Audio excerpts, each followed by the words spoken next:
Morning बच्चों, 12th class home science.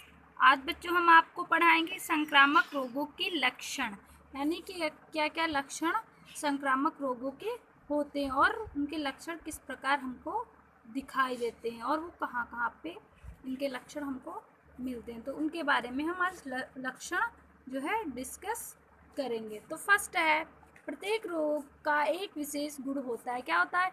प्रत्येक रोग का एक विशेष गुण होता है। अगर आप देखेंगे कि जब कभी किसी व्यक्ति को जुकाम हो जाता है, जुकाम में क्या होता है, सर दर्द होता है, हल्का फुल्का बुखार भी रहता है और उसको बहुत सारी छींकें आती है, उसकी सर दर्द होता है और उसकी जो नोज़ होती है यानी जो नाक होती है उसमें जो उसके कोमल कोमल मसल्स होती है वो स्वेलिंग उनमें आ जाती है, सांस लेने में दिक्कत होने लगी। तो ये क्या है? उसका विशेष गुण है जिससे हम पहचान लेते हैं कि हाँ, इस व्यक्ति को सर्दी जुकाम हुआ है। इसी तरह से क्या होता है, अगर किसी व्यक्ति को मतलब पेचिस आने लगती है, लूज मोशन होने लगता है, तो लूज मोशन में क्या होता है कि व्यक्ति जो होता है बार बार लूज मोशन के लिए जाता रहता है, जिससे हमको पता चलता है इस व्यक्ति को पेचिस या लूज मोशन हो रहे हैं। तो ये क्या है? इसके विशेष लक्षण है जिससे हम पहचान लेते हैं कि हाँ, इस जो ये रोग है, इस रोग की ये गुण है। इसके प्रतिविष में भी भिन्न भिन्न विशेषताएं होती हैं। क्या होती है? और उसके विष में भी भिन्न भिन्न विशेषताएं होती हैं। इसलिए खसरे या डिफथीरिया का रोगाणु खसरा व डिफथीरिया ही उत्पन्न कर सकता है। अब क्या होता है, जो खसरा और डिफथीरिया का जीवाणु होता है वो खसरा और डिफथीरिया ही उत्पन्न करता है, दूसरा अन्य रोग उत्पन्न नहीं कर सकता। जैसे कि खसरा का रोगाणु है, अगर हम सोचे कि जो खसरा का रोगाणु है हमारे अंदर फीवर को डेवलप कर देगा या फीवर वाला जीवाणु मतलब कि डेवलप करेगा या हमारे अंदर उसको उत्पन्न करेगा, तो ये नहीं करेगा। वो जो खसरे का मतलब कि जीवाणु होता है वो खसरा ही उत्पन्न करता है, यानी वो जो उसके अंदर विष है वही वो उत्पन्न करता है। उसी रोग के हम शिकार हो जाते हैं, अन्य रोग नहीं होते और हमको अन्य रोग नहीं होते हैं।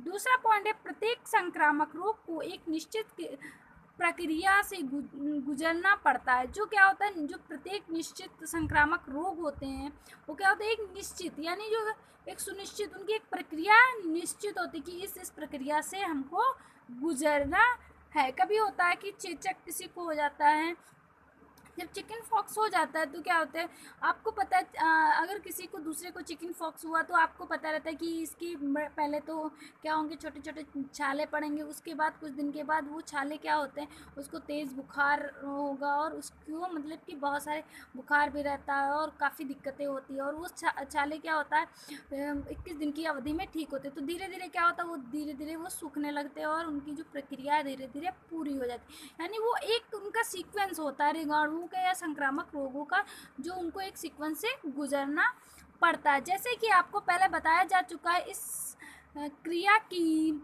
अवधि भी भिन्न भिन्न रोगों में भिन्न भिन्न होती है। जो अवधि होती है यानी जो ड्यूरेशन होता है, जैसे कि आपको चेचक है तो उसकी 21 दिन की मतलब होता है, बुखार का है तो 15 दिन का, जो भी है उसका एक निश्चित अवधि होती है। अवधि में से होता है समय, यानी इन रोगों का भी एक निश्चित समय होता है कि इतने दिन आपको रहेगा या इतने दिन इस जीवाणु का आपकी बॉडी के ऊपर इफेक्ट रहेगा। इस निश्चित प्रक्रिया के पश्चात अर्थात प्रक्रिया की अवधि के समाप्त होने पर रोग समाप्त हो जाता है। जब क्या होता है, ये धीरे धीरे हमारा समय समाप्त होता है, यानी वो अवधि अगर 15 दिन का हमारा समय है तो 15 दिन में क्या होता है, धीरे जब तक 15 दिन तक ही हमको रहता है। और जितने धीरे धीरे हमारी अवधि यानी जितना धीरे धीरे हमारा समय समाप्त होता जाता है वैसे ही हमारा रोग भी समाप्त होता जाता है, यानी रोग भी हमारा ठीक होता जाता है या ख़त्म होता जाता है। 4 पॉइंट है, प्रत्येक संक्रामक रोग की संवाहन का कोई ना कोई माध्यम अवश्य होता है। क्या होता है, किसी हम रोग का या फिर किसी संवाहन यानी किसी मतलब कि हम उसके साधन या सशग्र रहें जिससे वो हमारे अंदर पहुंच जाते हैं, जैसे वायु, भोजन व जल, कीट पतंगे अथवा सशग्र। ये सब क्या है, इनके संवाहन से क्या होते हैं, हम संक्रामित होते रहते हैं। 5 पॉइंट है आपका, कोई संक्रामक रोग एक बार हो जाने पर शरीर में उस रोग की प्रतिरोध क्षमता उत्पन्न हो जाती है, अतः पुनः उस रोग के होने की संभावना नहीं होती है। यदि किसी कारणवश दोबारा हो भी जाता है तो उसमें उतनी तीव्रता व कोई खतरा नहीं होता। कभी हमने जब पहले हम आपको पढ़ा रहे थे तभी हमने बताया था, अगर कोई संक्रामक रोग हो जाता है हमको और उससे हम संक्रमित हो जाते हैं, अगर वो एक बार ठीक हो गया तो उसके प्रति जो हमारी इम्यूनिटी सिस्टम होता है यानी रोग प्रतिरोधक क्षमता होती है बढ़ जाती है, यानी उत्पन्न हो जाती है। अगर वो दोबारा रोग होता हो तो उतना ज़्यादा नहीं होता है, वो नॉर्मल ही रहता है। तो क्या होता है, उसके प्रति जो हमारी रोग प्रतिरोधक क्षमता होती है बहुत काफ़ी उत्पन्न हो जाती है।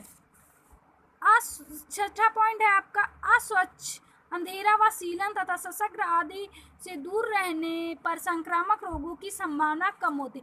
अगर जहाँ पे सीलन है, यहाँ पे गंदगी है और मतलब कि अस्वच्छ यानी जो हमारा जो वातावरण होता है स्वस्थ नहीं है, यानी अस्वस्थ है, यानी वहाँ पे बहुत गंदगी है, प्रदूषण है, अंधेरा है, सीलन है, और इन सब चीज़ों में क्या होता है कीटाणु या बैक्टीरिया संक्रामक रोग अधिक पनपते हैं। तो इनसे क्या करना चाहिए, हमको दूर रहना चाहिए। तो इससे क्या होता है, अगर इससे हम दूर रहेंगे तो हमको क्या होगा, संक्रामक रोग कम होंगे। तो आज के लिए बच्चों इतना ही, इसको पढ़ते रहिए, रिवीजन करते रहिए, जो ना समझ में आए उसको आप पूछ भी सकते हैं। तो धन्यवाद।